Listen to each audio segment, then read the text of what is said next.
Inconformados com a falta de propósitos inovadores, colaborativos e sustentáveis, inconformados com o status quo, assim nasceu o Grupo AX Innovation Experience, com o propósito de ser referência em novos conhecimentos sobre inovação por mais inclusão e oportunidades. Composto por líderes do ecossistema digital, o Grupo AX oferece conteúdo, inteligência e network para quem é inovador e empreendedor. Por meio de uma curadoria desenvolvida por especialistas atuantes, nossa missão é promover uma agenda de integração entre universidades, governo e mercado, em busca das melhores soluções para o desenvolvimento digital e sustentável. Estudos e pesquisas, revistas, artigos e e-books, eventos digitais e presenciais, podcasts e muito mais. Acesse grupoax.net e venha ao encontro à inovação. Muito boa tarde, é uma alegria muito grande estar aqui reunidos com amigos e grandes profissionais protagonistas nas transformações digitais, nas respectivas empresas que eles representam. Nós vamos para o painel Open Innovation na prática, grandes corporações no fomento do ecossistema.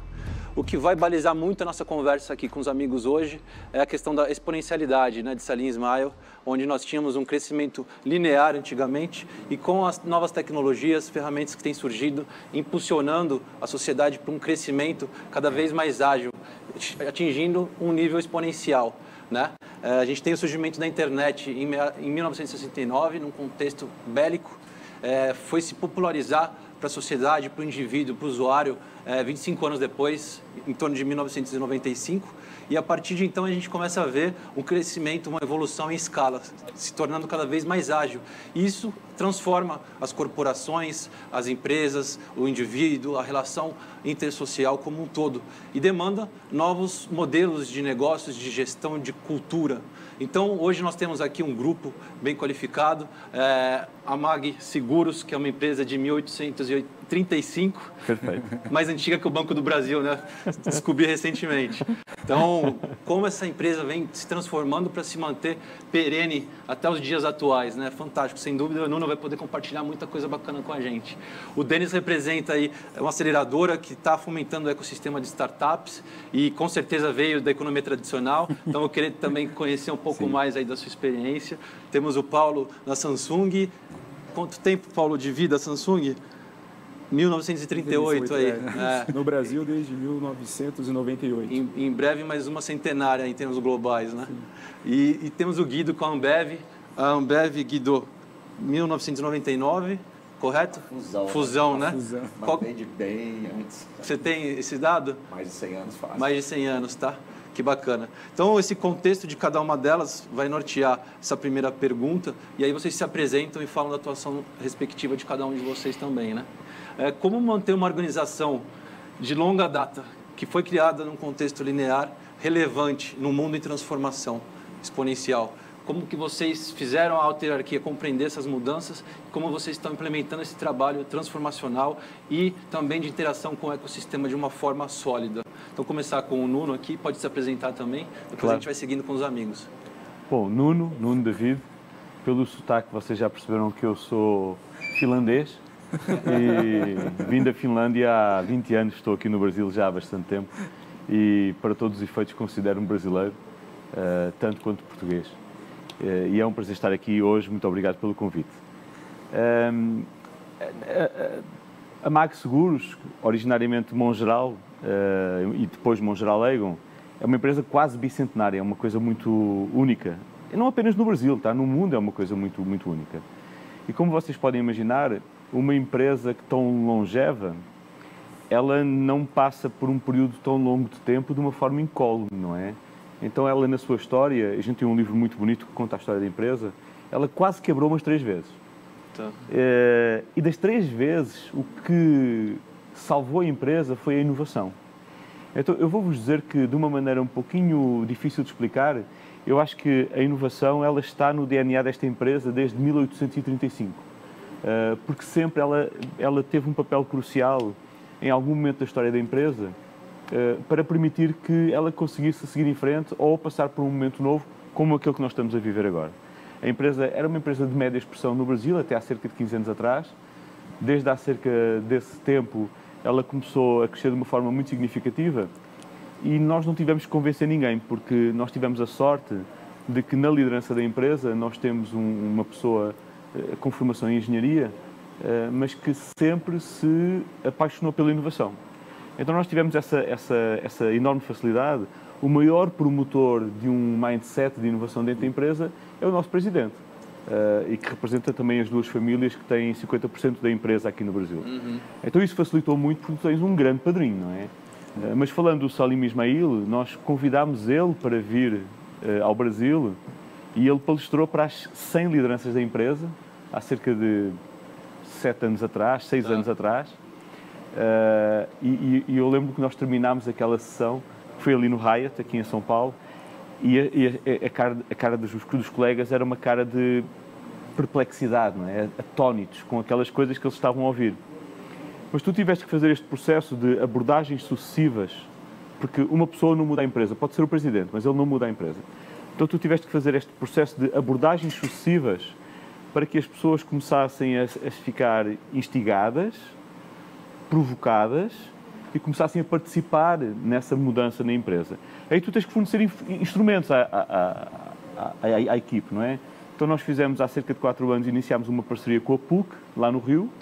Montámos um programa de inovação com a PUC. Esse programa de inovação inicialmente era só com alunos, mas a partir de um certo momento nós começámos a convidar as pessoas da empresa para serem mentores dos grupos de alunos. Então quando tu pegas numa pessoa que faz a mesma coisa há 20 anos e a expões a um ambiente de inovação e ela vai numa reunião com 3 moleques de 22 anos, 23 anos... Um choque, né? E aquilo tem o primeiro momento em que ela chega em casa e diz assim, cara, tu nem imaginas o que é que me fizeram para fazer hoje, fui fazer isto. Gente louca, não é? Aí da segunda vez o cara já chega no trabalho e diz, cara, não é que os moleques têm lá uma coisa que eu não soube responder? E na terceira vez ele está apaixonado. Então, quando tu crias este tipo de ferramentas para as pessoas poderem embarcar nesta jornada, a experiência que nós temos é que a maior parte delas se entusiasma, embarca com vontade. Há uma parte que não faz isso, mas isso é um processo que depois acontece naturalmente na empresa, em que a pessoa não se identifica com aquilo e acaba procurando outro caminho. Mas o fato é que hoje a empresa é com certeza uma empresa que, apesar de estar numa indústria muito tradicional, como é o mercado de seguros no mundo, não é só no Brasil, ela tem tido um movimento de forte inovação, com vários prémios relacionados com a inovação que temos recebido este ano. Só este ano recebemos 3 prémios de inovação. Então tem sido uma jornada muito boa, mas nós não tivemos que convencer ninguém. Foi o presidente que teve que convencer um pouquinho a empresa de fazer esse trabalho. Tá, que bacana. E como que está a questão do turnover com essa mudança cultural? Tem se mantido os funcionários de longa data? Eles têm percebido se abrindo para essa troca, esse compartilhamento com essa cultura mais ágil de founders de startups? Ou não? Tem restrição e ainda está tendo que trocar muito a mão de obra já existente na empresa? Eu vou-te dar um número que eu não levaria a mal que vocês não acreditassem. Mas ele é verdadeiro e eu consigo demonstrá-lo.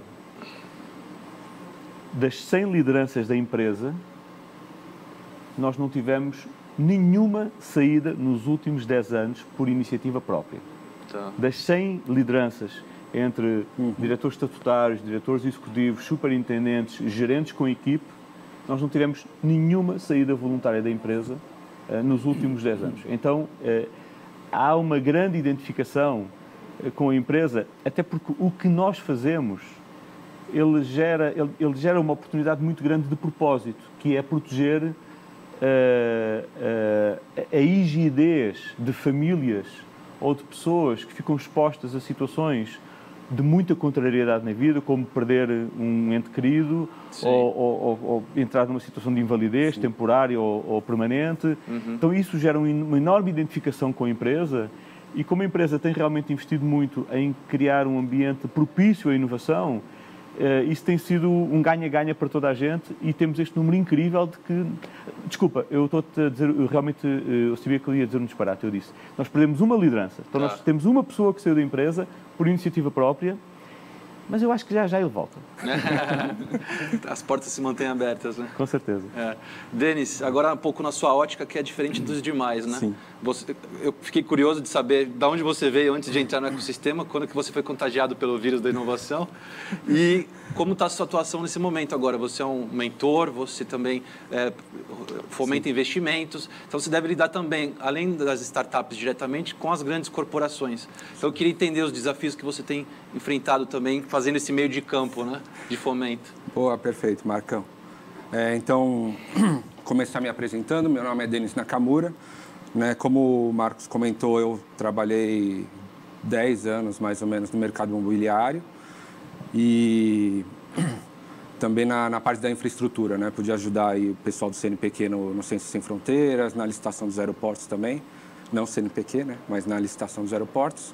Quando eu fui picado pelo mosquitinho aí e acabei caindo mesmo de repente, como um dos gestores lá do West Wing, né, da Rocket Internet, um dos diretores, e comecei a gostar. Apanhei pra caramba no começo, né, então é bem difícil esse momento de inovação. Eu era mais jovem do que sou e realmente a gente apanha um pouco no começo. Não é fácil você começar a analisar tantos dados quanto a gente consegue, né, quando a gente tem um negócio mais inovador.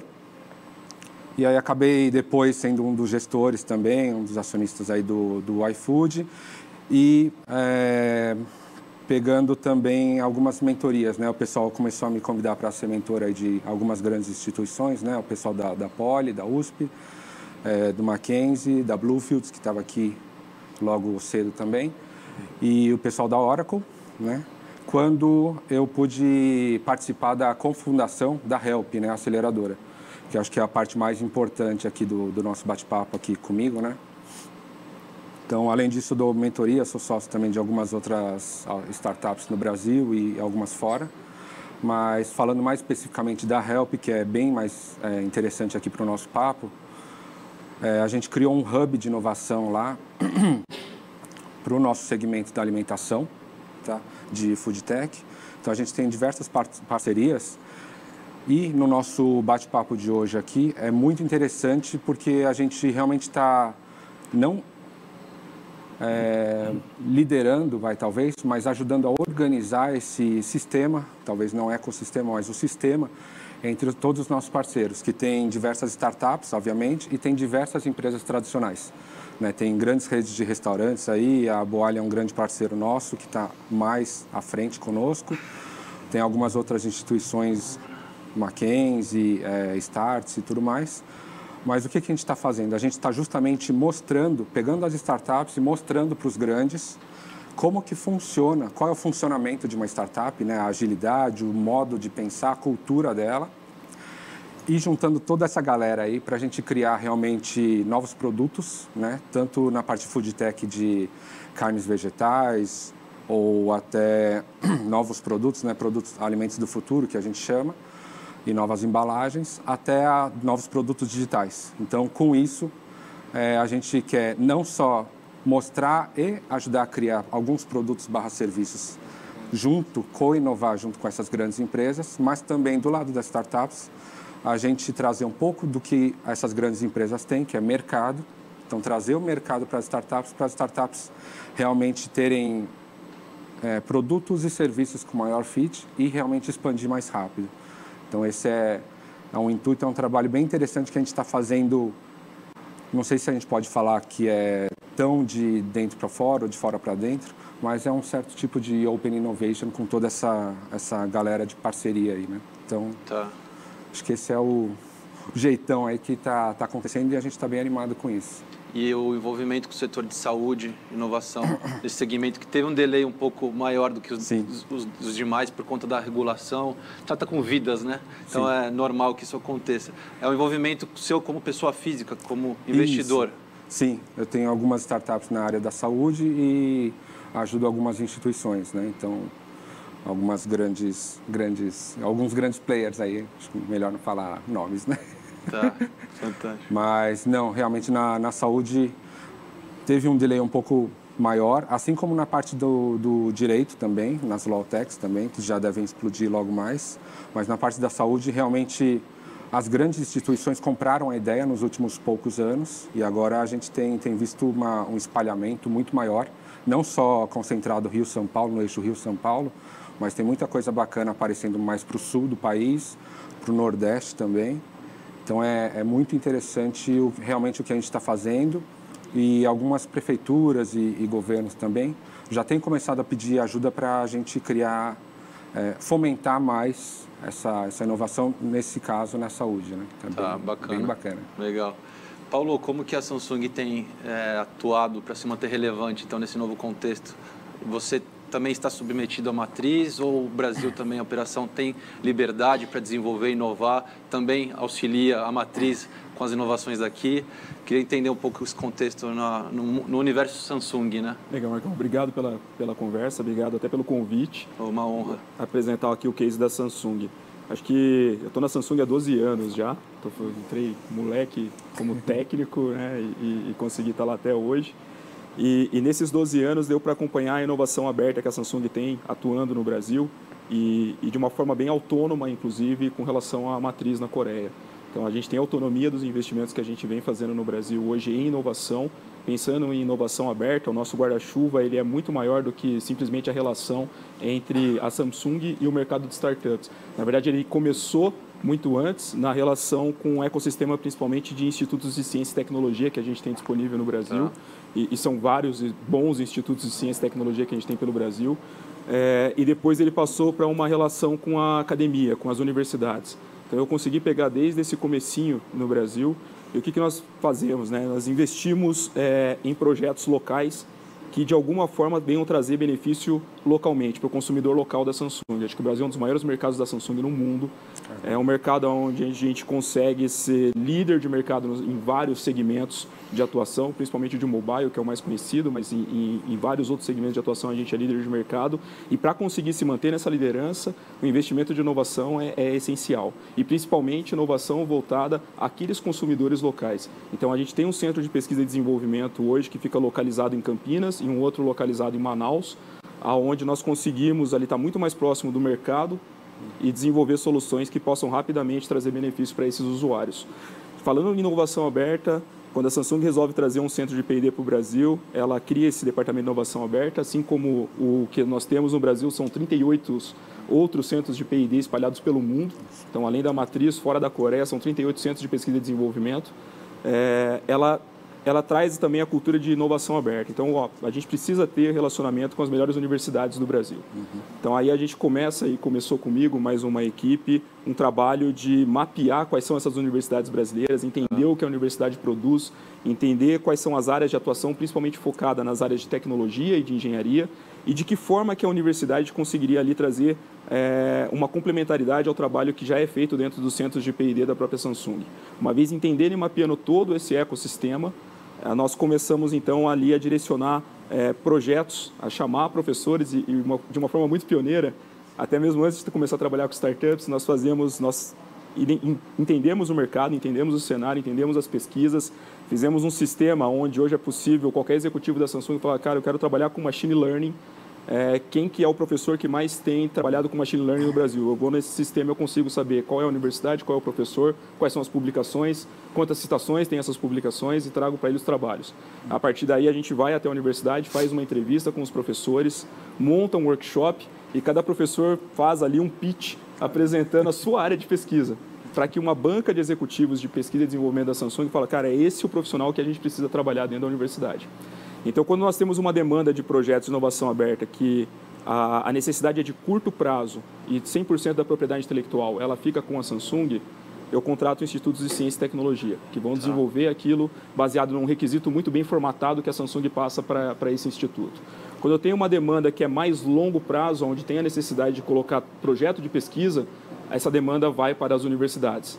E aí, normalmente, a propriedade intelectual ela é compartilhada entre a Samsung e a universidade, os pesquisadores que estão ali trabalhando. E a Samsung financia bolsa para esses professores, financia laboratórios de pesquisa para esses professores. Acho que daí saíram alguns resultados muito legais, foram mais de 20 projetos de pesquisa no Brasil, Foram mais de 90 pesquisadores com bolsa financiada de pesquisa no Brasil. Vários desses projetos ainda estão em andamento.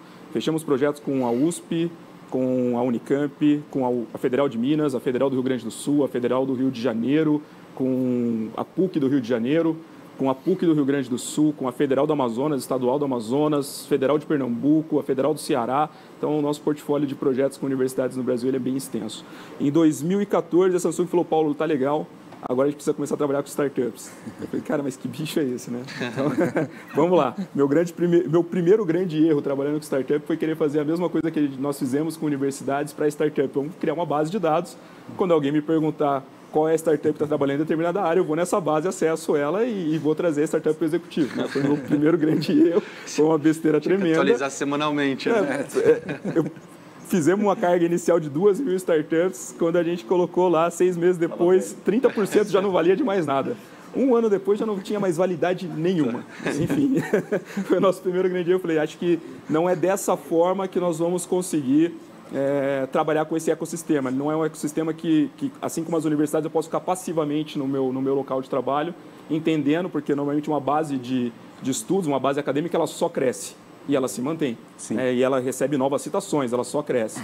Ela não pivota, ela não muda, ela não fale. Então, eu não tenho esse problema. E aí, então, nós decidimos trazer para o Brasil um programa de relacionamento com o ecossistema de startups. Um programa que fosse mais sólido, que passasse realmente a mensagem do o que a Samsung quer fazer com essas startups e como essas startups podem colaborar também com a Samsung. Então, nós fomos buscar nossas referências, sim, na Coreia do Sul. Lá tem um programa que roda, onde a Samsung, junto com o governo sul-coreano, roda, que é um programa chamado Programa de Economia Criativa. A Coreia do Sul, ela entendeu que depois do pós-guerra, do milagre da economia da Coreia do Sul do pós-guerra, que estava destruída, criou-se grandes indústrias, a Samsung é uma delas, só que todas as indústrias muito do setor tradicional, sem nenhuma grande indústria do setor de economia criativa. E a pirâmide etária da Coreia do Sul também está se invertendo. Então, ela precisa começar a gerar uma nova economia, uma economia criativa, que de alguma forma não precise, para que ela cresça, não precisa crescer também o número de postos de trabalho.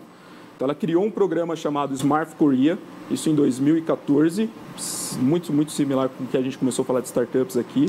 E esse programa, então, ele é baseado eles criam um centro de economia criativa físico, onde qualquer pessoa, e as universidades principalmente são as que mais colaboram, com ideias de projetos, é passado por um funil, por uma avaliação de especialistas de mercado, e uma vez aprovado isso, eles entram em processo de aceleração, e é um processo clássico de aceleração ali de 6 meses, e a ideia é que cada centro de economia criativa dessa é financiado por uma grande empresa que traz demandas de mercado. Isso começou em 2014 com um centro de economia criativa. Em 2019 já são 18 centros de economia criativa espalhados por todo o país, cada um financiado por uma grande empresa. Então a gente viu que esse modelo era um modelo que realmente estava funcionando na Coreia do Sul. A Samsung foi o primeiro apoiador desse programa na Coreia do Sul, cedeu todo o espaço, laboratório para que isso fosse feito. E então nós trouxemos isso para o Brasil, essa mesma metodologia. Obviamente não caberia a Samsung criar espaços físicos de economia criativas como esse. Então nós convidamos a Amprotec, que é a Associação Nacional de Parques Tecnológicos, incubadoras, que já tinha associado a ela 300 incubadoras, 90 parques tecnológicos mais ou menos no Brasil, para ajudar a dar capilaridade para os nossos editais. Então no mesmo formato, nós todo ano, e isso já estamos no 5º ano já, no 5º batch, nós lançamos editais com áreas que a Samsung tem a necessidade ou que a Samsung tem interesse de investimento em tecnologia.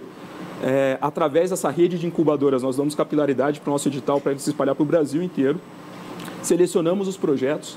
Os projetos selecionados, eles entram num processo de aceleração com equipe própria da Samsung. Então, nós temos uma equipe de design de user experience que definiu um processo de design thinking então, ela roda 100% dentro da Samsung, esse processo de aceleração. Executivos da Samsung participam dando mentoria, e aí eu estou falando de executivos desde o nível mais júnior até o mais sênior. Então, eu tenho o vice-presidente dando mentoria no final para essas startups. Elas recebem um cheque de R$200 mil para aplicar no desenvolvimento do seu produto. Isso é equity free, nós não queremos ter participação societária nessas startups, mas de alguma forma toda a solução entregue por esses empreendedores, elas passam por algum dispositivo Samsung para ser entregue ao mercado. Então é dessa forma que hoje, depois de 5 anos, nós conseguimos aí, investimos em 45 startups já em todo o Brasil. Nós temos startups que participou de Chapecó, em Santa Catarina, no mesmo BET, até Campina Grande, na Paraíba. Né? Muito por conta dessa força das incubadoras locais que conseguem ser nossos braços nessas localidades. Hoje, no BET atual, nós estamos com 14 startups em aceleração. Então, acho que é um pouquinho do que a gente vem fazendo e, obviamente, aí tem vários cases que a gente poderia comentar de soluções de startups junto com soluções Samsung que hoje estão no mercado e estão monetizando muito bem. Tá, e essas startups que vocês buscam no mercado, geralmente tem conexão com o core de negócio de vocês? Ou também foca em outros segmentos? Não, ela foca em completamente outros segmentos. Isso é muito legal. Esse programa ele foi disruptivo, inclusive, para a própria Samsung. Né? No começo a gente estava encontrando de que forma que a gente consegue colaborar mais com a Samsung. Então a gente falou, cara, vamos pegar as startups de tecnologia que a gente acha que tem potencial de mercado. Depois a gente, junto com ela, a gente vai ver como é que a gente consegue acessar esse mercado junto. Então tem um exemplo muito legal, por exemplo, a Trivia Smart Forest, é uma startup aqui de São José dos Campos. Eles desenvolveram um sistema para monitoramento de ativos florestais, de árvores para florestas da indústria de celulose. Você fala, cara, o que isso tem a ver com a Samsung? Né? Não tem nada a ver com a Samsung. Um dispositivo IoT que você abraça ali no tronco da árvore, conforme a árvore vai crescendo, ele vai dando em tempo real a dimensão ali do tronco, né? O raio de dimensão do tronco, e vai te dizendo qual que é o momento certo de poda. Mas mais do que isso, ele cruza com informações de mercado para saber também qual que é a cotação daquela espécie de árvore naquele momento. Então ele fica quase como um programa de banking, né, de investimento, dizendo, ó, a sua árvore já está, a plantação já está no momento bom e está no melhor preço de mercado agora. Então se a gente cortar agora, você vai conseguir o melhor preço de mercado. Caramba. Além de dar outros dados estatísticos, como por exemplo, o quanto de umidade, qual que é a temperatura, se tem risco de incêndio em determinada região de floresta, uma série de... Tudo isso a gente embarcou num tablet profissional da Samsung, um tablet chamado Tab Active 2. Tá. É um tablet que só é vendido para o mercado B2B. Ele aguenta poeira, aguenta queda, ele tem caneta, então pode ser trabalhado debaixo de chuva.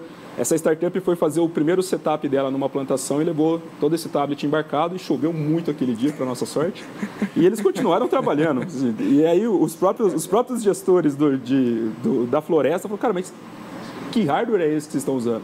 Aí eles foram explicar, voltaram para dentro de casa e falaram, cara, os caras querem comprar o seu hardware com o nosso dispositivo. É ótimo.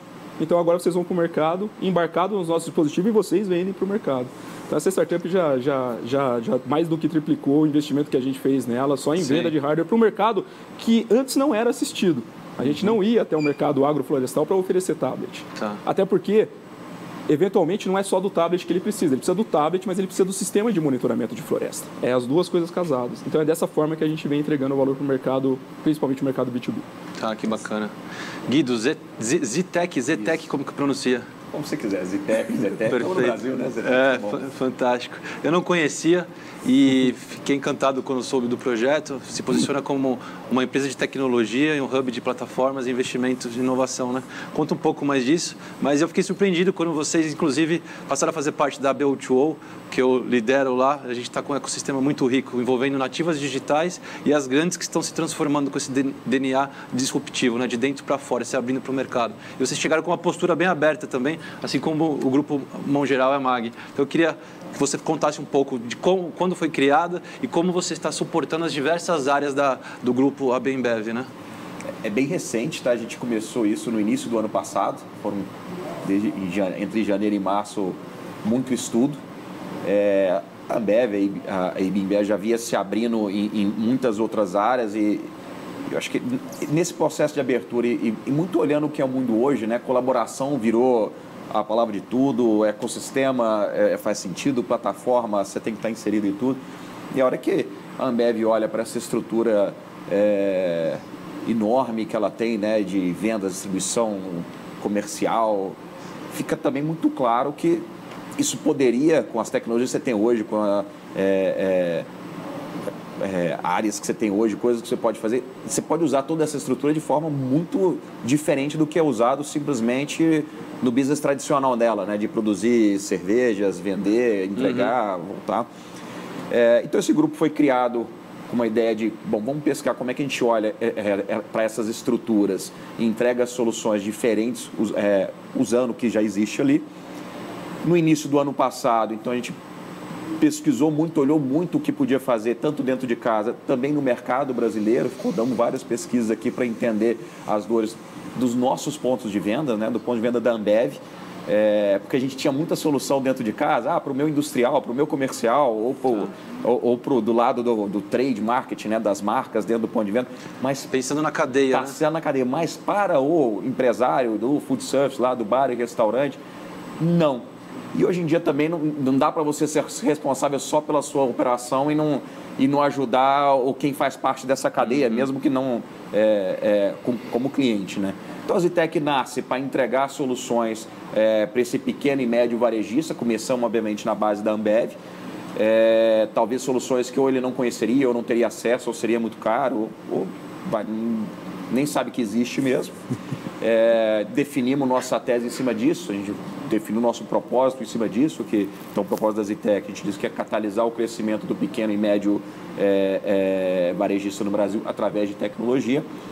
E a gente foi buscar soluções no mercado, com um mandato de ou construir, ou investir, ou adquirir soluções que melhorasse a vida desse empresário, né? Seja aumentar a receita dele, seja diminuir custo, levar mais tráfego para ele, o que quer que seja. Tem sido uma jornada bem divertida, né? Lidar com isso junto com uma empresa como a Ambev, que até é bem mais aberta e já vem nessa jornada há mais tempo, mas tem suas diversões, né, de lidar especialmente com as investidas. E nessa jornada, desde o ano passado, nasceu uma fintech dentro de casa, que hoje chama Donos, já teve um monte de nome, hoje chama Donos.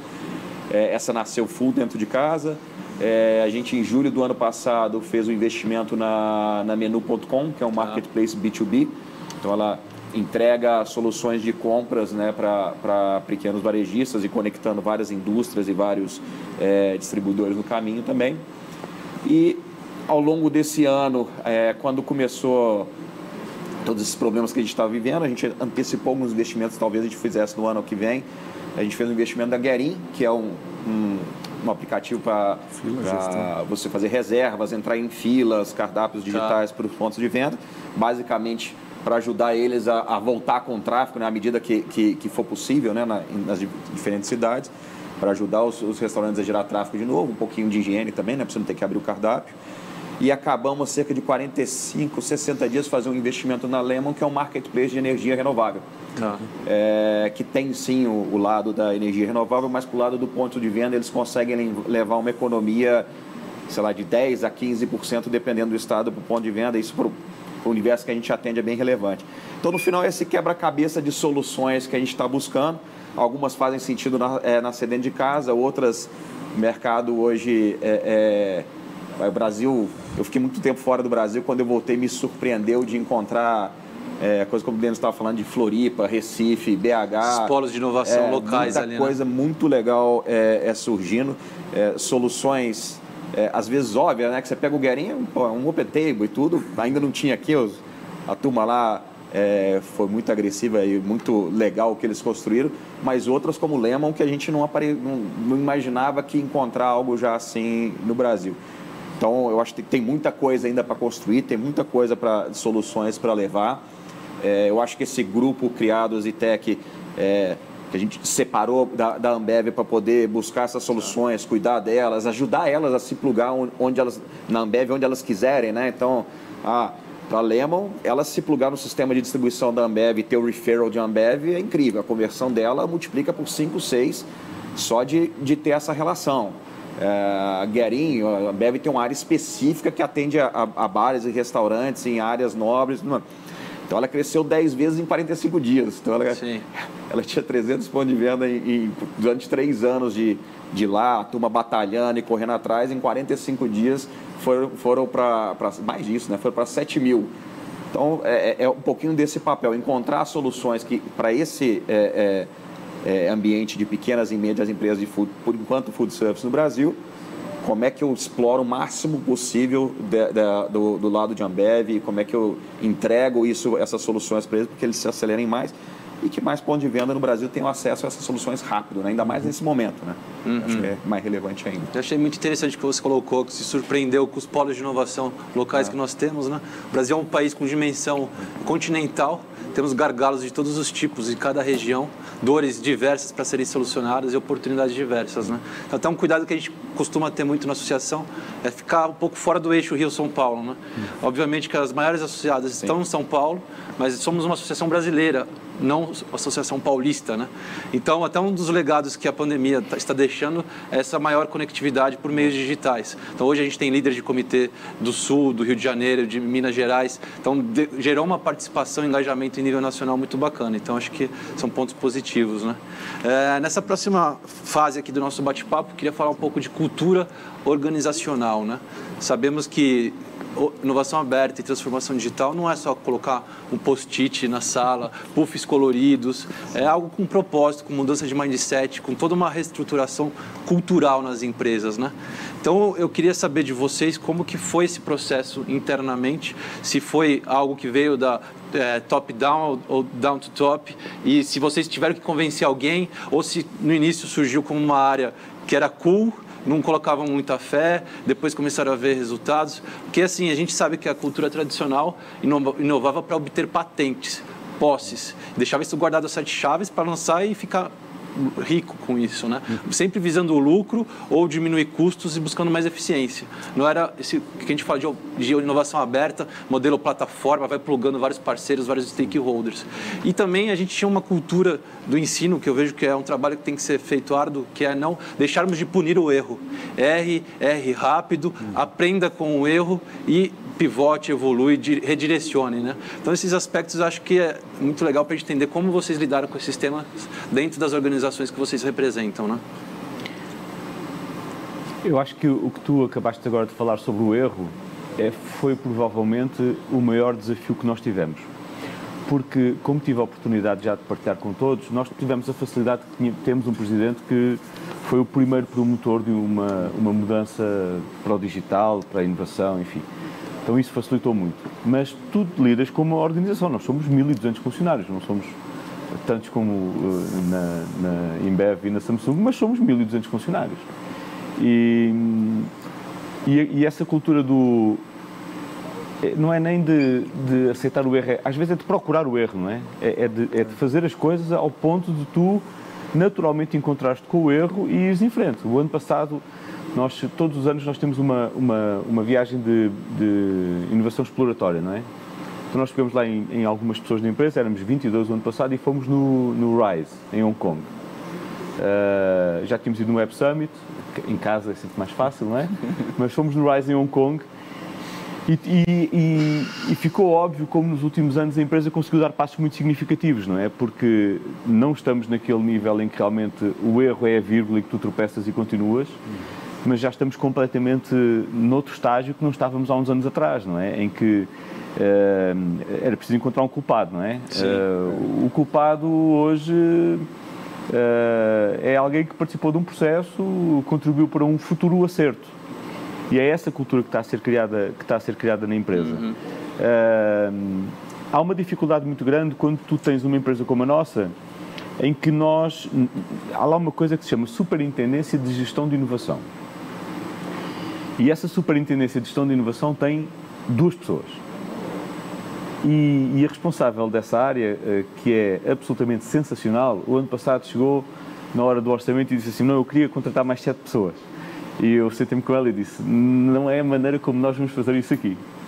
A gente precisa que as pessoas que estão na linha de frente, no dia-a-dia, assumam posições de contribuição para este ecossistema, ativas, contributivas, porque senão a gente começa a diferenciar uma coisa dentro da empresa e nós não nos podemos dar esse luxo.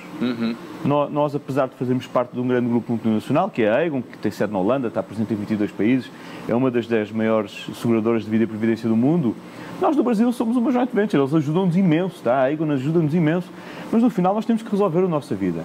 E nós temos que fazer com que aqueles 1.200 funcionários, ou pelo menos a esmagadora maioria deles, participe ativamente nas atividades de inovação. E é isso que realmente tem vindo a acontecer. E essa questão do erro é muito engraçada porque aquela mesma liderança que foi na primeira reunião com os alunos e tal, ele vem muito dessa cultura, não é? E tu vês hoje algumas pessoas dessas na empresa darem exemplos de chegarem-se à frente e dizerem: não, esse erro eu fiz, mas foi com base nesse erro que a gente chegou nesta conclusão. E esta conclusão já trouxe esta eficiência. Então, quando tu começas a pôr a liderança da empresa, a conseguir verbalizar e organizar estes conceitos na cabeça, tu percebes que a mudança cultural, ela está a acontecer de uma forma muito efetiva, não é? Então, assim, realmente a cultura é um fator determinante para tu ter sucesso num movimento destes.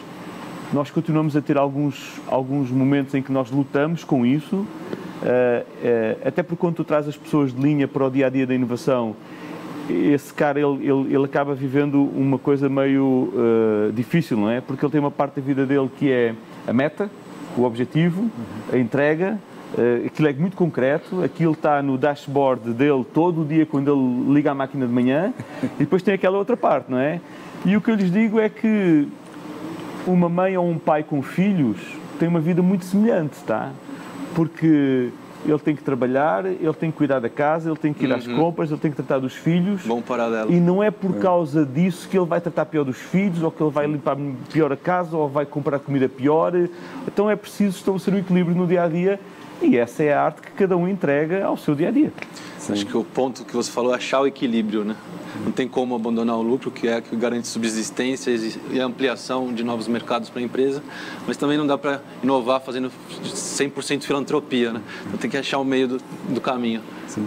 Eu falei-vos, antes de nós entrarmos aqui na sala, eu falei-vos de uma plataforma que nós temos que se chama WinSocial, que ela, através de IoT, consegue aceitar riscos que até agora no mercado brasileiro eram proibitivos, ou as resseguradoras não aceitavam esse risco, não é? Isso foi construído exatamente através de uma abertura de cabeça que permitisse dizer, no caso do WinSocial, porque é que nós não aceitamos pessoas com diabetes? Que ele dedica-se a oferecer seguro de vida para já a pessoas com diabetes. Depois vai ser a hipertensos, depois vai ser a obesos, depois vai ser a outros grupos de risco muito penalizado. E nós percebemos que a pessoa que tem diabetes, se cuidar, ela é um risco melhor do que a pessoa que não tem diabetes e não se cuida. Então o que é que tu tens que buscar? A evidência de que aquela pessoa se cuida. A IoT teve um papel, vários aplicativos com que nós nos conectámos teve um papel, mas isso tudo faz parte de tu conseguires sair do teu dia-a-dia, colocar-te um pouquinho mais em perspectiva, olhares para as verdadeiras razões que estão por trás daquilo e a partir daí começas uma abordagem nova. As pessoas que trazem mais riqueza nisso são as pessoas que estão no dia-a-dia da empresa. Tu só tens que lhes proporcionar a oportunidade de eles saírem do operacional puro e terem alguma condição de, numa situação de maior perspectiva, olharem para o problema de uma forma muito mais ampla. Sim. Eles têm um conhecimento profundo. Tu tens que lhes dar a oportunidade de eles terem outra maneira de olhar para o problema. Não, muito legal. Eu vou quebrar o protocolo um pouco agora, Denis. Sim. Não tem que seguir a ordem, né? Acho que as ordens existem para ser quebradas, né? Eu vou pular para os nossos amigos ali, porque a sua ótica é muito semelhante à minha. Então vamos falar das grandes corporações, depois a gente volta. Então conta um pouco para a gente, Paulo, como que você tem lidado com esses pontos todos aí.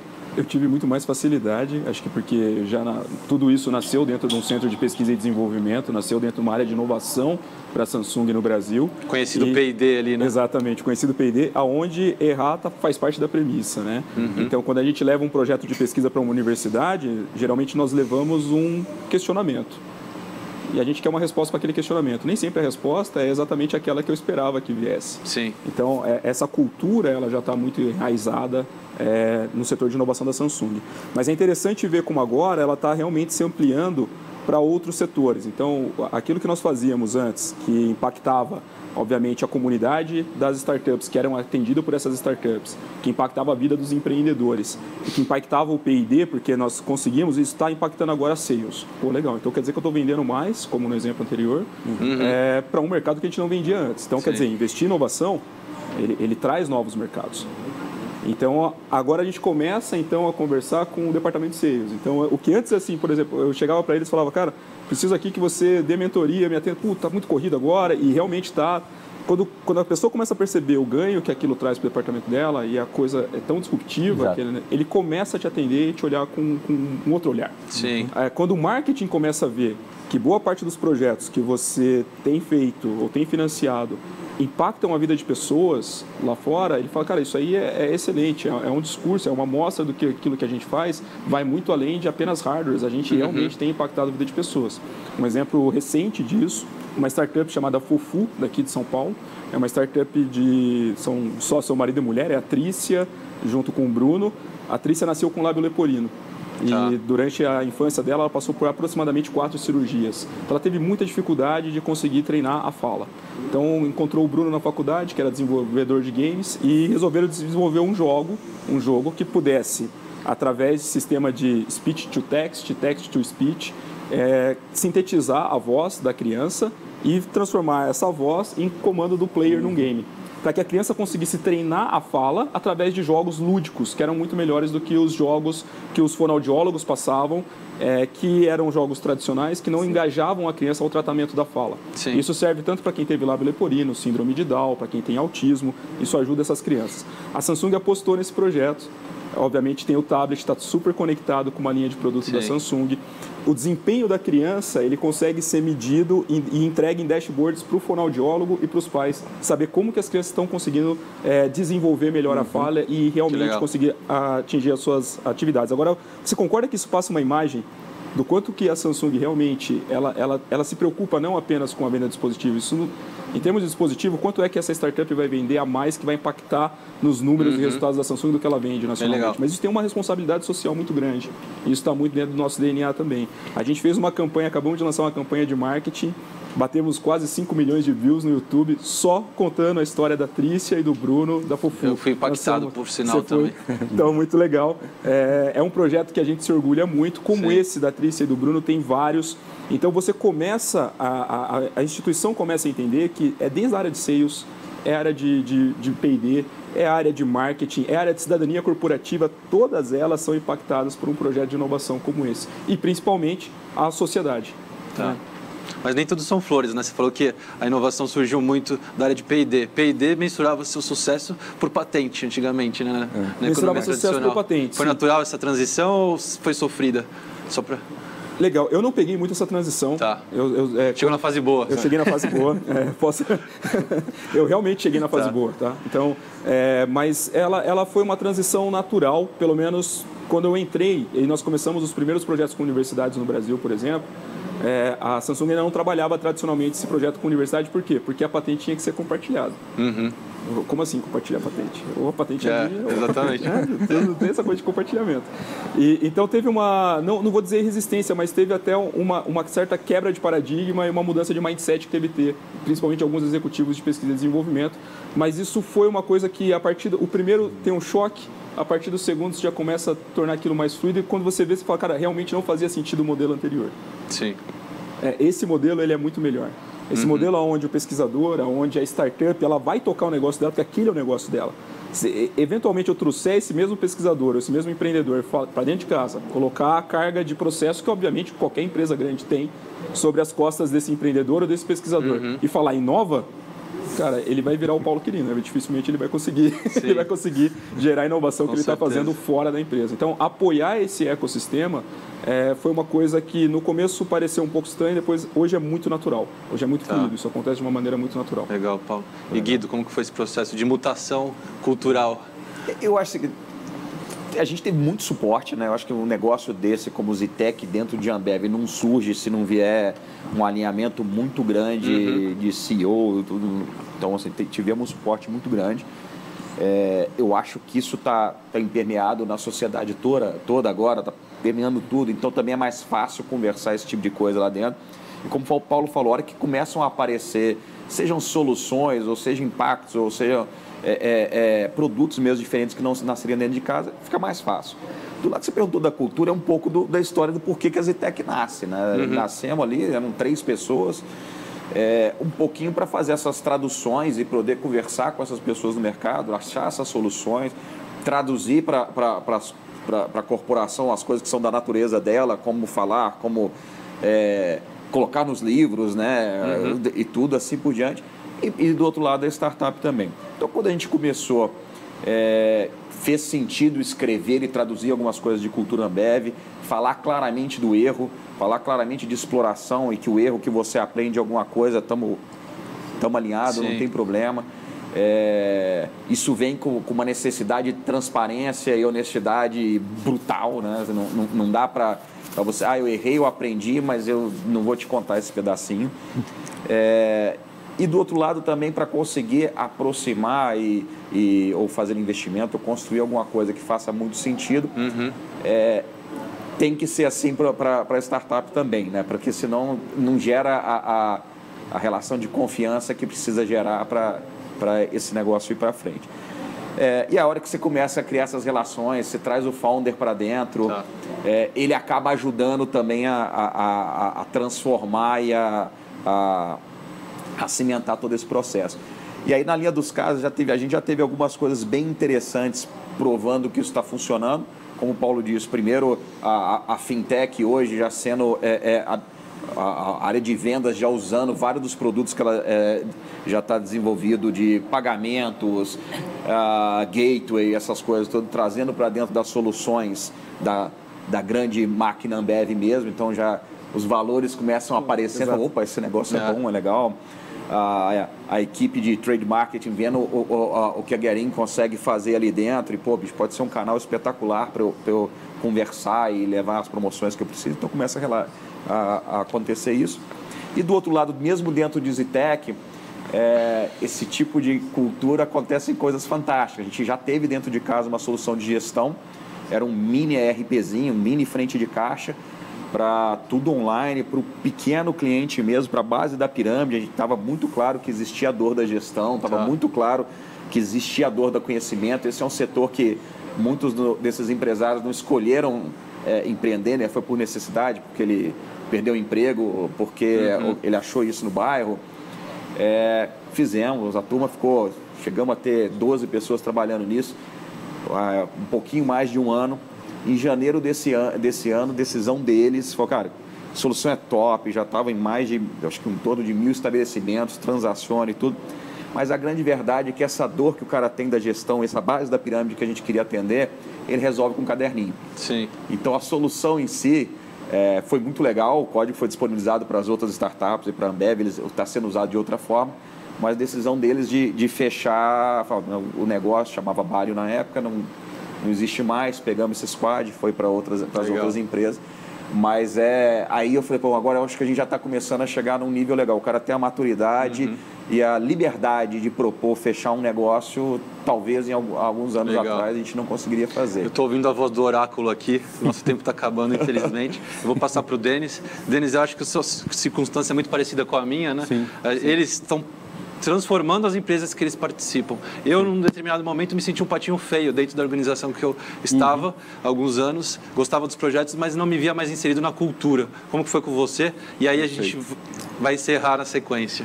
Vamos lá. Não, eu realmente concordo mesmo com o que todos os nossos amigos falaram aqui. Queria só compartilhar que eu acredito que são 3 pontos. O primeiro, você matou já logo de cara, realmente cultura é absurdamente importante. E, na minha opinião, a cultura é uma das coisas que a gente não consegue mudar muito como ela ocorre. Então, ela acaba vindo de cima para baixo, top-down. Né? É o CEO que vai lá e começa a catar lixo no chão, ele que começa a impactar as pessoas que veem isso acontecendo. É ele que se entusiasma quando fala com algum projeto ou com uma startup. Então, acredito que cultura é sim top-down, né? Outra coisa importante é flexibilidade. Então, a gente começar a parar de controlar um pouco, obviamente a gente não pode parar de controlar, mas parar de controlar um pouco o processo e começar a colocar mais esforços no resultado, porque aí assim a gente deixa o processo mais flexível para que as pessoas lá dentro comecem a testar novos meios, novos métodos, e a gente obviamente vai ter erro, mas a gente controla isso no resultado. E o terceiro ponto é ferramenta, que a gente precisa dar ferramenta realmente para as pessoas, né? Eu tenho tido a oportunidade de ajudar alguns grupos familiares aí a passarem pela transformação digital, e é justamente isso que a gente vê. Num dos unicórnios aí que eu ajudei, uma coisa simples que aumentou absurdamente a eficiência foi quando eu coloquei o dashboard de controle, né, do resultado de cada um, dos gestores, no celular de cada um. Porque antes ele tinha que abrir o computador, conectar na internet, logar e ver o dashboard. Agora não. Mas na época não.